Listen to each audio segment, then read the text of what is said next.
On est en 1966, un document vraiment étrange commence à circuler en Espagne, et non, ça ne parle pas de politique ou de science comme on la connaît. Ce document prétend décrire en détail la vie, la société et même la technologie sur une autre planète. Imaginez ça une seconde. Pas juste un message un peu flou, non, un vrai manuel technique, avec des schémas, des explications pointues et même des réflexions philosophiques. C'est exactement ce que ces fameuses lettres Humo affirmaient être. Allez, on plonge dans une de ces lettres pour voir quel secret elle est censée nous révéler.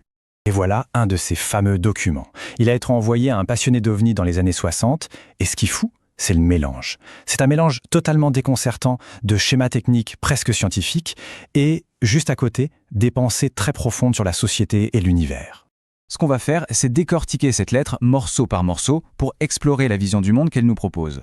Ça va de la vie de tous les jours, à leur technologie, et surtout à la philosophie qui semble être derrière tout ça. Commençons par le plus simple, ceux qui nous parlent le plus, la vie quotidienne.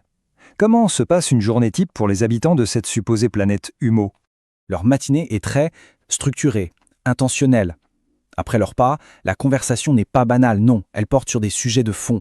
Avant de partir au travail, la personne suit un rituel d'hygiène très précis et met une combinaison spéciale pour sa profession. Ça donne l'image d'une société où chaque geste, même le plus simple, a un sens, un but. Sur l'éducation, la lettre propose une critique assez radicale de notre système. Sur Humo, chaque personne recevrait une formation qui est vraiment adaptée à ses aptitudes. Le but est clair, développer le plein potentiel de chaque individu. L'auteur met ça en opposition directe avec ce qu'il voit sur Terre, une petite élite intellectuelle face à des masses dont le potentiel est, selon lui, complètement gaspillé. Et cette idée d'optimiser le potentiel humain, c'est la clé qui nous amène tout droit à leur technologie. D'ailleurs, la lettre passe pas mal de temps à décrire leurs moyens de transport qui semblent vraiment être au cœur de leur évolution. Leur évolution technologique est juste frappante. D'un côté, on a un ancien véhicule, le Neue UGOA, qui marchait sur des pattes articulées pour ne pas utiliser la roue. Et de l'autre, le véhicule moderne, un engin flottant, super aérodynamique, c'est un bond de géant. Le point le plus important ici, c'est vraiment l'automatisation et la sécurité. Ce véhicule, qui est le plus commun là-bas, flotte à très basse altitude.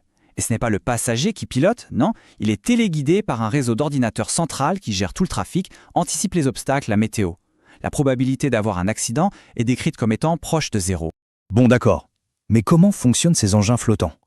La lettre ne fait pas que les décrire, elle donne carrément un schéma détaillé et une explication de leur moteur. Alors allons voir ce qu'il y a sous le capot. Et voilà la pièce maîtresse technique du document, un schéma avec des annotations de leur moteur qu'ils appellent le BioBoots. Ça a l'air compliqué comme ça, mais la lettre explique tout étape par étape. Et c'est ce qu'on va faire aussi.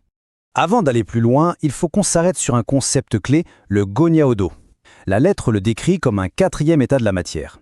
Et en fait, d'après la description, ça correspond pile à ce que notre science appelle le plasma. C'est un gaz chauffé à une température tellement extrême que ses atomes se transforment en ions. C'est ça, la source d'énergie du moteur. Alors comment ça marche ? C'est un cycle et il est plutôt ingénieux. D'abord, un carburant solide, en cristal, est décomposé. Un de ces gaz, le xénone, est ensuite chauffé à une température folle pour devenir du plasma. L'énergie intense de ce plasma sert à vaporiser de l'air liquide en une fraction de seconde. Cette expansion hyper violente, expulsée vers le bas, crée la poussée qui fait léviter l'engin. Et le plus élégant dans tout ça, c'est que les gaz qui n'ont pas été utilisés sont recombinés pour refaire du carburant. Un système presque en circuit fermé. Mais toute cette technologie, toute cette complexité, ce n'était pas juste pour le plaisir. D'après la lettre, la vraie raison était bien plus profonde. C'était une raison philosophique et même écologique. Cette citation, c'est vraiment la clé de tout. Le but de ces véhicules flottants, ce n'était pas d'aller plus vite. C'était d'éliminer le besoin d'avoir des routes, des pistes, bref, toute cette infrastructure qui, selon l'auteur, défigure le paysage et coupe l'humain de son environnement naturel. Une fois que les routes sont devenues inutiles, ils se sont lancés dans un projet de restauration planétaire. Ils ont littéralement effacé les cicatrices de leur ancienne civilisation industrielle. Ils ont reboisé, ils ont même créé de nouvelles espèces de plantes pour embellir leur monde, et ils ont mis en place des plans très stricts pour protéger les animaux. Et le résultat final de ce projet technologique immense n'était pas matériel, il était spirituel. En se reconnectant physiquement à la nature, ils ont pu approfondir leur lien avec ce qu'ils appellent Wa, le créateur, et Wa-Am, le cosmos. La technologie n'était pas une fin en soi, c'était juste un outil pour atteindre une conscience plus élevée. Au final, que ce soit un document authentique ou un canular incroyablement créatif, la question que ça nous laisse est puissante. Cette lettre nous invite à repenser non seulement notre technologie, mais surtout les raisons profondes pour lesquelles on l'a créée. Et ça, c'est une pensée qui, peu importe d'où elle vient, mérite vraiment qu'on s'y attarde.